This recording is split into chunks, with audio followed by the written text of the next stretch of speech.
आप देख रहे हैं इंडिया टाउन न्यूज, भारत की बात। नमस्कार, स्वागत है आपका हमारे खास बुलेटिन खबरें राजनांदगांव में और मैं हूं आपके साथ आस्था। चलिए बुलेटिन की शुरुआत करने से पहले एक नजर डालते हैं आज की हेडलाइंस पर। राजा फतेह सिंह खेल मैदान में राज्योत्सव का शुभारंभ, पंथी, कर्मा और ददरिया ने सजाया राज्योत्सव का मंच। योजनाओं की जानकारी के लिए स्टॉलों पर उमड़ी भीड़। 3 दिवसीय कार्यक्रमों की भव्य शुरुआत, 25 साल की विकास यात्रा पर हुआ मंथन। विभागीय स्टॉलों में योजनाओं की जानकारी से खींचा ध्यान। तहसील साहू संघ चूरिया का चुनाव संपन्न, चुरामन दास साहू अध्यक्ष निर्वाचित, प्रमाण पत्र देकर स्वागत किया गया।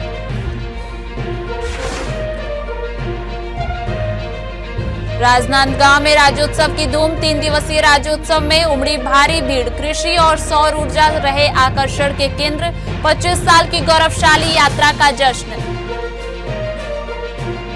इतवारी बाजार में चोरी की वारदात, 2 दुकानों से नकदी और सामान पार, थाना प्रभारी ने शुरू की जांच। चलिए अब रुक करते हैं खबरों की ओर। भारत के माननीय उपराष्ट्रपति सीपी राधाकृष्णन के जिले आगमन को लेकर प्रशासन और पुलिस ने सुरक्षा एवं व्यवस्थाओं को अंतिम रूप दे दिया है। यह दौरा जिले के लिए ऐतिहासिक माना जा रहा है। सभा स्थल पर पंडाल और मंच की सजावट के साथ साथ जन सुविधाएं और पार्किंग की व्यवस्थाएं पूरी कर ली गई हैं। नगर निगम, पुलिस विभाग और जिला प्रशासन की संयुक्त टीम लगातार निरीक्षण कर रही है ताकि कार्यक्रम में किसी तरह की कोई कमी न रह जाए। जानकारी के अनुसार माननीय उपराष्ट्रपति इस प्रवास के दौरान जिले के प्रमुख जनप्रतिनिधियों, अधिकारियों और आम नागरिकों से भी मुलाकात करेंगे। कार्यक्रम स्थल पर हजारों लोगों के पहुंचने की संभावना जताई जा रही है। सुरक्षा के दृष्टिकोण से पूरे क्षेत्र में पुलिस बल की तैनाती की गई है और ट्रैफिक रूट को अस्थायी रूप से परिवर्तित किया गया है। शहरवासी इस ऐतिहासिक आयोजन का हिस्सा बनने के लिए उत्साहित हैं और प्रशासन ने सभी तैयारियां पूरी कर ली हैं। कल का संभावित कार्यक्रम honourable vice president of India का कल सम्मेलन हो रहा है। इसका नाम लखपति दीदी सम्मेलन है, जिसमें नारियां विशेष रूप से आमंत्रित हैं। स्पेशली ऐसे जो समूह की जो दीदियां हैं जो अच्छा काम की हैं, वो विशेष रूप से यहाँ पे आमंत्रित रहेंगी और वो ये आएंगी और उनका कुल मिला के नागरिक सम्मेलन और लखपति दीदी सम्मेलन के रूप में मनाया जाएगा कल का कार्यक्रम। तो यही संभावित कार्यक्रम है। कुछ लोग ये देखिए, मैं आपको बताना चाहूंगा कि हमारे जिले के लिए बहुत ही हर्ष और उल्लास का विषय है कि माननीय राष्ट्रपति जी हमारे जिले में कल आ रहे हैं। उनके इस जिले में 2 प्रोग्राम है मुख्यतः। एक उद्याचल सोसाइटी है, एक सिविल सोसाइटी ऑर्गेनाइजेशन है, जिसके आई केयर एंड रिसर्च सेंटर का वो इनॉग्रेशन करेंगे। और उसके बाद हमारा स्टेट स्कूल मैदान में लखपति दीदी सम्मेलन है। हमारे राजनांदगांव जिले में NRLM और SHG महिलाओं के तहत सबसे पहले जो है ग्रुप्स का काम हुआ था और उसी के तहत हमारे जिले में बहुत सारी दीदियां भी लखपति हैं जिनके परिवार की वार्षिक आय 1 लाख से ऊपर है। वो अलग अलग माध्यमों से वो अपनी आमदनी कर रही है। कुछ दीदियां ट्रैक्टर दीदी है, कुछ दीदियां मिलीनियर दीदी है जो सालाना 10 लाख रुपए से ज्यादा कमा रही है। तो इस सम्मेलन में वो हिस्सा लेने आ रहे हैं। और तहसील साहू संघ चूरिया का चुनाव 2 नवंबर 2025 को जिला साहू संघ राजनांदगांव के अध्यक्ष भागवत साहू के निर्देशन एवं चुनाव अधिकारियों की देखरेख में शांतिपूर्ण ढंग से संपन्न हुआ। चुनाव में अध्यक्ष पद पर चुरामन दास साहू ने भुवनेश्वर साहू को 234 मतों से पराजित कर जीत हासिल की। वहीं उपाध्यक्ष पद पर बालकिशन साहू ने 79 मतों से जीत दर्ज की और उपाध्यक्ष महिला पद पर कुलेश्वरी साहू 98 मतों से विजयी रही। कुल 611 मतदाताओं में से 598 ने मतदान कर लोकतांत्रिक उत्सव में भाग लिया। चुनाव मुख्य चुनाव अधिकारी माधव साहू, पर्यवेक्षक नोबल साहू, सहायक पर्यवेक्षक और अन्य अधिकारियों की उपस्थिति में संपन्न हुआ। परिणाम घोषणा के पश्चात नवनिर्वाचित पदाधिकारियों का प्रमाण पत्र देकर स्वागत किया गया। छत्तीसगढ़ राज्य की स्थापना के 25 वर्ष पूर्ण होने के अवसर पर खैरागढ़ छुई खदान गंडई जिले में 3 दिवसीय भव्य कार्यक्रमों की श्रृंखला की शुरुआत हुई। कार्यक्रम का शुभारंभ विधायक यशोदा नीलांबर वर्मा एवं जिला पंचायत अध्यक्ष के मुख्य आतिथ्य में किया गया। उद्घाटन समारोह में अतिथियों ने छत्तीसगढ़ की 25 वर्षों की विकास यात्रा को रेखांकित करते हुए कहा कि राज्य ने विभिन्न क्षेत्रों में उल्लेखनीय प्रगति की है। उन्होंने सभी विभागों से जनहितकारी योजनाओं को प्रभावी रूप से लागू कर राज्य को और अधिक प्रगति की दिशा में आगे बढ़ाने का आह्वान किया। विभागीय प्रदर्शनी में अटल पंचायत डिजिटल सुविधा केंद्र आकर्षण का केंद्र बना रहा। प्रदर्शनी में विभिन्न विभागों ने राज्य की उपलब्धियों और योजनाओं की जानकारी दी। आपको बता दें कि 3 दिवसीय कार्यक्रम के दौरान सांस्कृतिक प्रस्तुतियां, विकास प्रदर्शनी और विविध प्रतियोगिताओं का आयोजन भी किया जा रहा है, जिसमें स्थानीय नागरिकों की उत्साहपूर्ण भागीदारी देखी जा रही है। छत्तीसगढ़ राज्य स्थापना दिवस की 25वीं वर्षगांठ के अवसर पर खैरागढ़ के राजा फतेह सिंह खेल मैदान में 3 दिवसीय जिला स्तरीय राज्योत्सव का भव्य शुभारंभ हुआ। कार्यक्रम के मुख्य अतिथि खादी एवं ग्राम उद्योग बोर्ड के अध्यक्ष राकेश पांडे ने दीप प्रज्वलन कर उत्सव की शुरुआत की। राज्योत्सव के पहले दिन से ही नागरिकों, विद्यार्थियों और अधिकारियों की उत्साही भागीदारी देखी गई। खैरागढ़ में यह उत्सव न केवल प्रदेश की सांस्कृतिक विरासत का प्रदर्शन है, बल्कि विकास और जनसहभागिता की नई तस्वीर भी पेश कर रहा है। इस अवसर पर मुख्य अतिथि ने कहा कि डबल इंजन सरकार के नेतृत्व में छत्तीसगढ़ सर्वांगीण प्रगति की दिशा में निरंतर अग्रसर है। मुख्यमंत्री विष्णुदेव साय द्वारा तैयार अंजोर विजन डॉक्यूमेंट 2047 राज्य के विकास का सशक्त रोड मैप बनेगा। इसी कड़ी में सांस्कृतिक मंच पर संगीत विश्वविद्यालय जालबंधा और छुई खदान के कलाकारों ने पारंपरिक पंथी, कर्मा और ददरिया नृत्य प्रस्तुत कर छत्तीसगढ़िया रंग बिखेरा। साथ ही शिक्षा, कृषि, स्वास्थ्य, महिला एवं बाल विकास, वन और पुलिस विभाग द्वारा लगाए गए स्टॉलों ने आम नागरिकों को सरकारी योजनाओं और सेवाओं की जानकारी दी। खरीफ मौसम में प्राकृतिक आपदा, नियमित वर्षा और कीट प्रकोप से फसलों की भारी तबाही से आक्रोशित खैरागढ़ और छुई खदान क्षेत्र के हजारों किसान सड़कों पर उतर आए। अपनी मांगों को लेकर किसानों ने कलेक्टर कार्यालय का घेराव किया और फसल क्षतिपूर्ति, बीमा राशि वितरण के साथ कृषि ऋण माफी की मांग उठाई। कांग्रेस विधायक यशोदा वर्मा सहित पार्टी नेताओं के नेतृत्व में किसानों ने धान का मुआवजा देना होगा और विष्णुदेव साय होश में आओ जैसे नारे लगाते हुए प्रदर्शन किया। इससे पहले कांग्रेस जनों ने पूर्व विधायक स्वर्गीय राज देवव्रत सिंह की पुण्यतिथि पर उनकी प्रतिमा पर माल्यार्पण कर श्रद्धांजलि दी और देवव्रत सिंह अमर रहे के नारे लगाए। इस दौरान कलेक्टर कार्यालय के बाहर पुलिस ने सुरक्षा के पुख्ता इंतजाम किए थे। प्रशासन ने प्रदर्शनकारियों को कार्यालय परिसर में प्रवेश की अनुमति नहीं दी, जिसके बाद किसान सड़क पर ही धरने पर बैठ गए। करीब 4 घंटे तक चले इस धरने के दौरान किसानों ने कलेक्टर से आमने सामने चर्चा की मांग पर जोर दिया। अंततः कलेक्टर स्वयं बाहर आए और किसानों की समस्याएं सुनी। इस मौके पर डोंगरगढ़ विधायक हर्षिता स्वामी बघेल भी पहुंची और किसानों की मांग का समर्थन किया। किसान इसलिए आए, अपनी पीड़ा को लेकर आए हैं। किसान के खेतों में जाकर देखेंगे तो आपके देखने बाली ना, हर खेतों पानी के कारण और बेमौसम पानी इतना गिरा है कि जैसे किसान धान काटा है, दूसरे दिन पानी ऐसा गिरा है कि वो 10 दिन से 12 दिन से वो खेत में से पड़ा है। किसान उसको पलटी मार जाते हैं करपे को, फिर से पानी गिर जाता है, फिर इसमें पूरा बर्बाद हो गया है। और आपको बता रहा हूँ मैं, जितना बीमारी इस साल देखे हम, जैसे कोरोना आया था उस समय मनुष्यों के लिए, इस समय धान के लिए मरोना आ गया, मरोना। वो तीने का खेत है डूबे है पानी में और धान 15 तारीख के चालू होने बेचना के कहा मन कैसे करबो, का करबो कि आंदोलन करे है ना मन पूरा हमारे क्षेत्र कर्मी मन कि ये काला धान बेचना है। अब काला का करना है नहीं, हम तो मरा था बाकी सब लोग थोड़े मार भाई डैकी कहते ला है नहीं, किसान मरा थे मारा थे डैकी लेकिन पारे बार खेती कारी करा था है। हम तो जी जाबो जे में नहीं तो मेरे जाग जी जाबो जिन हवे घर में दुनिया में मतलब जो भी है नौकरी चालू वाले है तो हम किसान के बदला जिया थे। किसान वाला नौकरी वाले मन नहीं देते, किसान हाँ नौकरी वाले मन देवा। किसान मन के फसल पूरा बर्बाद हो गए हैं, तो हम सरकार से पूरा फसल के बीमा जो हो उसका राशि पूरा मिलना चाहिए और जो हमारे ये मुआवजा मिलना चाहिए। और ये धान की जैन स्थिति है वो स्थिति में धान खरीदे। हमारे किसान मन मतलब बहुत दयनीय स्थिति में आ गए हैं। हम सरकार से मांग करा था कि हमारे जो ये है मुआवजा मिलना चाहिए। कत्तो किसान के बीमा हो है, कत्तो के नहीं हो है, तो सब किसान ला इधर ये मिलना चाहिए ताकि किसान अपन जीवन यापन कर सके, अपन बाल बच्चा ला पोस सके। यही मांग लेके हम पूरा सालेवारा वनांचल क्षेत्र के पूरा 22 पंचायत के पूरा हर गांव से किसान आए हैं, हजारों की संख्या में। हमारा सब एक ही मांग है सरकार से कि हमारा धान के मुआवजा मिलना चाहिए और हमारा कर्जा माफी होना चाहिए। देखो आज हम धरना प्रदर्शन में आए, आज 1000 से 1500 तक के हमारे किसान मनाए।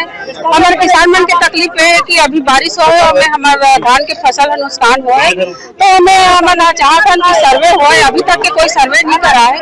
तो अभी एसडीएम साहब के पास यहाँ कलेक्टेड में आए, राज्यपाल के नाम से ज्ञापन सर्वे किए। हम यही चाहते हैं कि जल्दी से जल्दी सर्वे हो, किसान ला जो वाजिब मुआवजा हो मुआवजा मिले, और जो भी फसल जो खराब हो वो सरकार है तो वही फसल खराब में वही 21 कुंटल के 31 को हिसाब में ले, और धान खरीदी के पहली सर्वे कराए और किसान ला मुआवजा के घोषणा लगाए। सरकार है यही आज हम लोग यहाँ सालेवारा क्षेत्र से बहुत सारे किसान यहाँ जिला कार्यालय में उपस्थित हुए हैं, और उनकी प्रमुख मांग है कि उनका जो फसल खराब हुआ है उसका सर्वे किया जाए और उनको शासन का जो भी नियम है उसके अनुसार फसल क्षति का मुआवजा प्रदान किया जाए। तो मैं आश्वस्त करना चाहता हूँ क्षेत्र के सभी सालेवारा क्षेत्र के सभी किसानों को कि इसका हम 3 दिवस के अंतर्गत सर्वे पूर्ण करा लेंगे और उसका फिर नियमानुसार मुआवजा भुगतान करेंगे। इससे पूर्व पहली बेटा के आसपास जो मैं ग्राम पढ़ के बताता हूँ, इसके संबंध में भी वहाँ के सरपंच लोगों ने शिकायत किया था कि गाता पार कला है, आलानवा गाँव, मुंहडबरी विकास खंड खदान के अंतर्गत, और ये भोतली, गर्रा, ठाकुर टोला, अचानकपुर, सिंगारपुर, जंगलपुर घाट और पहली बेटा, मोह गाँव, मानपुर पहाड़ी, देवराचा, ये उससे लगे हुए क्षेत्र हैं। यहाँ के भी सरपंचों के द्वारा शिकायत की गई थी कि क्षेत्र में फसल क्षति हुई है, उसका सर्वे कराया जाए। तो उसके जो सर्वे काम है आज से शुरू हो गया है। वक्त हो चुका है एक छोटे से ब्रेक का, बने रहिए इंडिया टाउन न्यूज के साथ। कभी कभी चेहरे का छुपा दर्द दुनिया नहीं देख पाती है। दाग, मुहासे, झाइयां सब आपके आत्मविश्वास को कम कर देता है, पर अब नहीं, क्योंकि Rukhsana glow and fair face pack जो दे आपकी स्किन को वो प्यार जो सिर्फ प्रकृति दे सकती है। हर लेयर को साफ करे, हर दाग को करे हल्का और आपकी मुस्कान फिर से लौटाए, because you deserve to glow naturally. Rukhsana herbal beauty product Amazon, Meesho और फ्लिपकार्ट में भी उपलब्ध। अमीन मोटर्स उड़ान ई रिक्शा छत्तीसगढ़ का नंबर 1 ई रिक्शा शोरूम, जहां आपको सभी प्रकार के ई रिक्शा के वैरायटीज उपलब्ध मिलेंगे। हमारा ई रिक्शा काफी मजबूत है और ये सालों साल चलता है, तो आज ही घर ले आइए आरटीओ इंश्योरेंस के साथ। हमारा पता है अमीन मोटर्स, प्यारेलाल चौक, जीई रोड, न्यायालय के पास, राजनांदगांव। 9827174038 7724047008। ब्रेक के बाद एक बार फिर से आपका स्वागत है। पवित्र कार्तिक पूर्णिमा के अवसर पर आगामी 5 नवंबर को दाऊ चौरा स्थित महादेव घाट पर गंगा आरती का आयोजन किया जाएगा। बीते 2 वर्षों से परंपरागत रूप से आयोजित हो रही यह आरती अब नगर की पहचान बन चुकी है और इस बार इसे और अधिक भव्य रूप से देने की तैयारियों पर जोर है। गंगा आरती के संयोजक डॉक्टर अरुण भारद्वाज ने बताया कि श्रद्धालुओं की बढ़ती संख्या को देखते हुए इस वर्ष कार्यक्रम का विस्तार किया गया है। पुलिस प्रशासन के सहयोग से सुरक्षा एवं यातायात व्यवस्था के विशेष प्रबंध किए गए हैं ताकि श्रद्धालुओं को किसी प्रकार की असुविधा न हो। नगर पालिका और समाज सेवी संगठनों के संयुक्त प्रयास से घाट परिसर की सफाई, रंग रोगन और आकर्षक साज सज्जा का कार्य पूरा कर लिया गया है। गंगा आरती के बाद भजन संध्या का आयोजन किया जाएगा, जिसमें स्थानीय कलाकारों के साथ कलाकारों की दुनिया समूह के सदस्य अपनी प्रस्तुतियों से वातावरण को भक्तिमय बनाएंगे। 5 नवंबर कार्तिक पूर्णिमा के शुभ अवसर पर प्रतिवर्षानुसार इस वर्ष भी गंगा आरती एवं दीपदान का कार्यक्रम रखा गया है। शहर में जो उत्सुकता दिखाई दे रही है गंगा आरती को लेकर, इसके लिए महादेव मंदिर ट्रस्ट एवं शीतला मंदिर सेवा समिति के सदस्यों द्वारा भव्य तैयारी की जा रही है। साथ ही निर्मल त्रिवेणी के हमारे सदस्य लोग हैं, वो भी निरंतर आके घाटों की साफ सफाई करते जा रहे हैं। हमारे नगर पालिका के सीएमओ साहब वो भी निरंतर साफ सफाई एवं रंग रंगाई के लिए लगातार लगे हुए हैं। खैरागढ़ के हृदय स्थल इतवारी बाजार में देर रात अज्ञात चोरों ने 4 दुकानों को निशाना बनाया। इस वारदात में 2 दुकानों में चोरी सफल रही, जबकि 2 में प्रयास असफल रहा। चोरी की कुल राशि लगभग 40 से 50 हजार रुपए के आसपास बताई जा रही है। जयंत ट्रेडर्स के संचालक राहुल खत्री ने बताया कि सुबह जब वो दुकान पहुंचे तो पाया कि गल्ले का ताला टूटा हुआ था। अंदर जाकर देखा तो लगभग 31 हजार रुपए नकद और चिल्लर सहित कुल करीब 40 हजार रुपए गायब थे। इसी तरह जगेसर किराना स्टोर से भी कुछ नकद, चिल्लर और किराने के सामान चोरी हुआ मिला। मौके पर पहुंचे थाना प्रभारी अनिल शर्मा ने बताया कि मामला दर्ज कर लिया गया है और सीसीटीवी फुटेज खंगालकर चोरों की तलाशी शुरू कर दी गई है। मेरा दुकान इतवारी बाजार धर्मपुरा रोड में है। 2 तारीख को रात को मैं दुकान बंद करके गया और सवेरे 3 तारीख को आके देखता हूँ कि दुकान का ताला कटा हुआ है और देखता हूँ कि शटर टूटा हुआ है, ताला कटा हुआ है। शटर उठा के देखता हूँ तो कि गल्ला का भी लॉकर टूटा हुआ है। उसमें से गल्ले में से लगभग 40 से 45 हजार रुपए गायब है पैसा।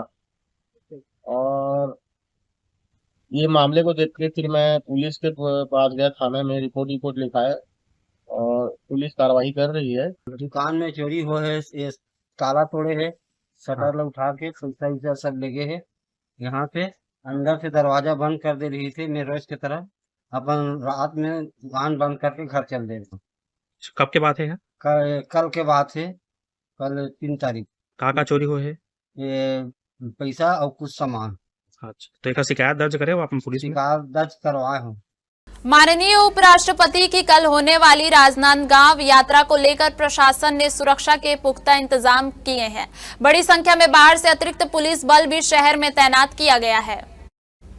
सुरक्षा कारणों से आज ही पुलिस ने सभा स्थल पर कड़ा नियंत्रण कर लिया है। माननीय उपराष्ट्रपति कल 2 कार्यक्रमों में शिरकत करेंगे। पहला कार्यक्रम उदयाचल में और दूसरा स्टेट स्कूल में आयोजित किया जाएगा। प्रशासन ने लोगों से अपील की है कि सुरक्षा व्यवस्था का पालन करें और कार्यक्रम स्थल के आसपास अनावश्यक भीड़ न लगाएं। छत्तीसगढ़ राज्य के गठन के 25 वर्ष पूर्ण होने के उपलक्ष्य में जिले में बड़े उत्साह और धूमधाम के साथ राज्योत्सव मनाया जा रहा है। जिला प्रशासन द्वारा आयोजित 3 दिवसीय इस कार्यक्रम में लोगों की भारी भीड़ उमड़ रही है। कार्यक्रम के पहले दिन रंगारंग सांस्कृतिक प्रस्तुतियों से समारोह की शुरुआत हुई, जिसमें मुख्य अतिथि के रूप में विधानसभा अध्यक्ष डॉक्टर रमन सिंह शामिल हुए, जहां कलाकारों ने लोक नृत्य, गीत संगीत और छत्तीसगढ़ की पारंपरिक झलकियों से उपस्थित जनसमूह को मंत्रमुग्ध कर दिया। वहीं दूसरे दिन भी संस्कृति की झलक देखने को मिली। तबला वादन, संगीत, भजन गायन सहित कई सांस्कृतिक प्रतियोगिताओं का आयोजन किया गया, जिसमें स्कूली बच्चों और स्थानीय कलाकारों ने बढ़ चढ़कर हिस्सा लिया। कार्यक्रम स्थल पर लगाए गए विभिन्न शासकीय योजनाओं के स्टॉल भी आकर्षण का केंद्र बने हुए हैं। इनमें कृषि, सौर ऊर्जा, स्वदेशी अपनाओ जैसे विषयों पर जानकारी दी जा रही है और इसी कड़ी में स्कूली बच्चों द्वारा बनाए गए प्रोजेक्ट्स ने लोगों का ध्यान अपनी ओर आकर्षित किया।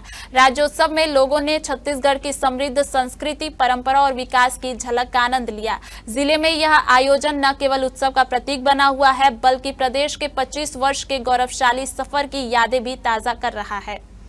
प्रदेश में जुलाई महीने से बढ़ी हुई बिजली दरों और नए स्मार्ट मीटरों से आम जनता परेशान है। इसी मुद्दे को लेकर आम आदमी पार्टी ने राजनांदगांव में जोरदार विरोध प्रदर्शन किया। पार्टी कार्यकर्ताओं ने सरकार से बढ़ी हुई बिजली दरें वापस लेने की मांग की और कहा कि स्मार्ट मीटरों के नाम पर उपभोक्ताओं से मनमाना वसूला जा रहा है। प्रदर्शनकारियों ने चेतावनी दी कि अगर सरकार ने जल्द ही निर्णय वापस नहीं लिया तो राज्य भर में वृहद आंदोलन शुरू किया जाएगा। इस दौरान आप नेताओं ने कहा कि सरकार गरीब और मध्यम वर्गीय परिवारों पर आर्थिक बोझ डाल रही है। उन्होंने बिजली दरें पूर्ववत करने और स्मार्ट मीटर लगाने की प्रक्रिया पर तत्काल रोक लगाने की मांग की। देखिए, भारतीय जनता पार्टी की शायद सरकार स्मार्ट मीटर के माध्यम से लगातार बिजली दर में वृद्धि किए जा रही है, जिससे जनता की जेबें खाली हो रही है, जनता त्रस्त है। शायद सरकार ने अपने घोषणा पत्र में स्पष्ट रूप से कहा था कि हम हाफ बिजली देंगे, पर आज बिजली बिल जो है डबल आ रहा है, जिससे जनता त्रस्त है। और शायद सरकार जो है विफलता की ओर नजर आ रही है। भारतीय जनता पार्टी की सरकार विफल होते नजर आ रही है। चाहे आप खाद की समस्या ले लो, चाहे आप कानून व्यवस्था ले लो, सभी व्यवस्थाओं में विफल नजर आ रही है। आज आम आदमी पार्टी ने बिजली बिल के विरुद्ध मोर्चा खोला है और इसके पहले भी हमने घेराव किया था और उसका ये दूसरा प्रतिफल ये है कि तब से लेकर ये पार्टी इतनी सुस्त है, इतनी लचर है कि अपने जनता की परेशानी इसको नजर नहीं आती। मेरी जायद सरकार से और भारतीय जनता पार्टी से यही प्रश्न है, क्या आपने जनता को रोजगार दिया? क्या आपने उनको सुरक्षा दिया? क्या आपने उनको प्रति घर में एक रोजगार प्रदान किया जिससे उनके घर में आवक हो सके? जब आप रोजगार नहीं दे सकते तो अब किस मुद्दे पर आप उनका बिजली बिल बढ़ा रहे हैं? पहले तो कम से कम हाफ था, अब तो पूरी तरीके से दुगना हो चुका है। एक आम व्यक्ति जो इसकी प्रतिदिन की दिहाड़ी 1000 रुपए भी नहीं है, वो किस तरीके से 1000 रुपए का बिजली बिल पटाएगा? किस तरीके से वो इतना महंगाई की मार को सह सकेगा? इससे नजर आता है कि ये पार्टी पूरी रीति से मित्रों की पार्टी बन चुकी है। ये पार्टी पूरी रीति से कब्जा हो चुकी है, अडानी के ऊपर, अंबानी के ऊपर कब्जा हो चुकी है। शहर में गंदे पानी की सप्लाई और उससे फैल रही बीमारियों के विरोध में युवा कांग्रेस राजनांदगांव के मोहारा फिल्टर प्लांट के सामने जोरदार प्रदर्शन किया। प्रदर्शनकारियों का कहना है कि नगर निगम की लापरवाही के कारण शहर के कई वार्डों में गंदा पानी सप्लाई किया जा रहा है, जिससे पीलिया और अन्य बीमारियां तेजी से फैल रही हैं। युवा कांग्रेस कार्यकर्ताओं ने बताया कि कई वार्डों में लोगों को बिना फिल्टर किया हुआ पानी मिल रहा है, जिसके कारण लोग बीमार पड़ रहे हैं। स्थिति की गंभीरता को देखते हुए युवा कांग्रेस ने गंदे पानी से भरे बर्तन लेकर फिल्टर प्लांट के बाहर प्रदर्शन किया और नगर निगम प्रशासन के खिलाफ नारेबाजी की। प्रदर्शन के दौरान कार्यकर्ताओं ने महापौर और पूर्व सांसद अभिषेक सिंह का पुतला जलाकर नगर निगम की कार्यप्रणाली पर सवाल उठाए। उनका कहना है कि जब तक स्वच्छ पानी की सप्लाई शुरू नहीं की जाती तब तक आंदोलन जारी रहेगा। युवा कांग्रेस ने चेतावनी दी है कि अगर जल्द ही जलापूर्ति व्यवस्था में सुधार नहीं किया गया तो वे उग्र आंदोलन करने को मजबूर होंगे। देखिए, अभी तत्काल एक हफ्ता हम देख रहे हैं शहर में पीलिया डायरिया जैसा प्रकोप फैल गया है। राजू नगर में, ममता नगर में कई जगह हमको शिकायत में जाकर देखे, वाकई पानी बहुत गंदा आ रहा था, इसलिए हमको यहाँ पे आना पड़ा। और पहले भी हमने 1 महीने पहले से भी यहाँ प्लांट को हमने देख पे रखा है कि तेजस कंपनी, जो अमृत मिशन की जो कंपनी थी, वो बिल्कुल काम नहीं कर रही थी। बीच में तो फिटकरी नहीं था करके शहर में 3 टाइम का पानी नहीं दिया गया। और ये आप लोग जानते हैं, आप लोगों ने वीडियो दिखाया भी था शहर को कि उसमें फिटकरी नहीं था, पूरा हमारा प्लांट बंद था। और कल फिर वही विगत 1 हफ्ता ये देखा जा रहा है कि यहाँ तेजस कंपनी भाग गई छोड़ के। नगर निगम हाथ धरे बैठा है, जबकि तेजस कंपनी के साथ अनुबंध हुआ था, 5 साल का एग्रीमेंट हुआ था चलाने का। पार्टी के बारे में मुझे जानकारी नहीं थी, कांग्रेसी खुद आए यहाँ और उन्होंने अपने मांग रखी। ज्ञापन में मैंने कहा ज्ञापन दो, तो उन्होंने ज्ञापन नहीं दिया, बस ये बोल के जा रहे हैं कि आगे कुछ कार्रवाई करेंगे। पानी पीने के लिए काफी दिक्कतें हो रही है, ग्लास लेकर उनको आना पड़ेगा। शहर में पानी क्या कर रहे हैं, ऐसा उनका मांग। जहाँ दिक्कतें थी राजीव नगर में, पाइप को स्कार किया गया, उसको सफाई की गई है। और जहाँ पीलिया का वो था, वहाँ भी स्वास्थ्य अमला पहुंचा था, हमारे महापौर जी पहुंचे थे और स्वास्थ्य की टीम भी पहुंच के वहाँ आज की डेट में वहाँ कोई भी पीलियाग्रस्त मरीज नहीं है। शहर में गंदा पानी सप्लाई हो रहा है। एक कंपनी थी तेजस कंपनी, जो यहाँ से भाग चुकी है, जिसका पेमेंट नहीं हुआ है। प्रशासन आज तक FIR दर्ज नहीं करा पा रहा है उसके खिलाफ, और नगर निगम इस प्लांट को खुद चलाने की कोशिश कर रहा है, लेकिन प्लांट में ना कोई प्लांट चालू है, ना किसी प्रकार का लैब चालू है। गंदा पानी शहर को पिलाया जा रहा है। इसको लेकर हम लोगों ने यहाँ विरोध प्रदर्शन किया है, जिसमें हमने मधुसूदन यादव का पुतला भी जलाया है और अभिषेक सिंह का भी पुतला जलाया है। क्योंकि एक तरफ घोषित जो महापौर है वो है मधुसूदन यादव, और अघोषित जो महापौर है विधानसभा कार्यालय से जो बैठकर नगर निगम को चलाते हैं अभिषेक सिंह, उनका भी पुतला दहन किया है। जब हम लोग अंदर आ रहे थे प्लांट को देखने के लिए, तो यहाँ के अधिकारी गोलमोल जवाब दे रहे थे। तहसीलदार साहब भी यहाँ उपस्थित है, TI साहब लोग हमको मना कर रहे थे कि एक से दूसरा आदमी अंदर नहीं जा सकता। जब अंदर जाकर देखा गया तो ठेकेदारों की पार्टी चली है, बिना परमिशन ठेकेदारों की यहाँ पर पार्टी चली है। जिस प्रतिबंधित जगह में कोई अगले आदमी को आने की परमिशन नहीं है, उस जगह में ठेकेदारों की पार्टी किस नियमावली के तहत चली है, किसको उन्होंने आवेदन दिया है, किसने उनको परमिशन दी है, ये बात भी हम जानना चाहते हैं। दूसरी चीज, नगर निगम प्रशासन से शुद्ध पेयजल कब जनता को देगा? आज उनके लिए जहर परोसा जा रहा है, शहर की जनता के लिए जहर परोसा जा रहा है। छत्तीसगढ़ राज्य के स्थापना के 25 वर्ष पूर्ण होने के अवसर पर खैरागढ़ छुई खदान गंडई जिले में 3 दिवसीय भव्य कार्यक्रमों की श्रृंखला की शुरुआत हुई। कार्यक्रम का शुभारंभ विधायक यशोदा नीलांबर वर्मा एवं जिला पंचायत अध्यक्ष के मुख्य आतिथ्य में किया गया। उद्घाटन समारोह में अतिथियों ने छत्तीसगढ़ की 25 वर्षों की विकास यात्रा को रेखांकित करते हुए कहा कि राज्य ने विभिन्न क्षेत्रों में उल्लेखनीय प्रगति की है। उन्होंने सभी विभागों से जनहितकारी योजनाओं को प्रभावी रूप से लागू कर राज्य को और अधिक प्रगति की दिशा में आगे बढ़ाने का आह्वान किया।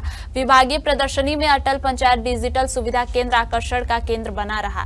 प्रदर्शनी में विभिन्न विभागों ने राज्य की उपलब्धियों और योजनाओं की जानकारी दी। आपको बता दें कि 3 दिवसीय कार्यक्रम के दौरान सांस्कृतिक प्रस्तुतियां, विकास प्रदर्शनी और विविध प्रतियोगिताओं का आयोजन भी किया जा रहा है, जिसमें स्थानीय नागरिकों की उत्साहपूर्ण भागीदारी देखी जा रही है।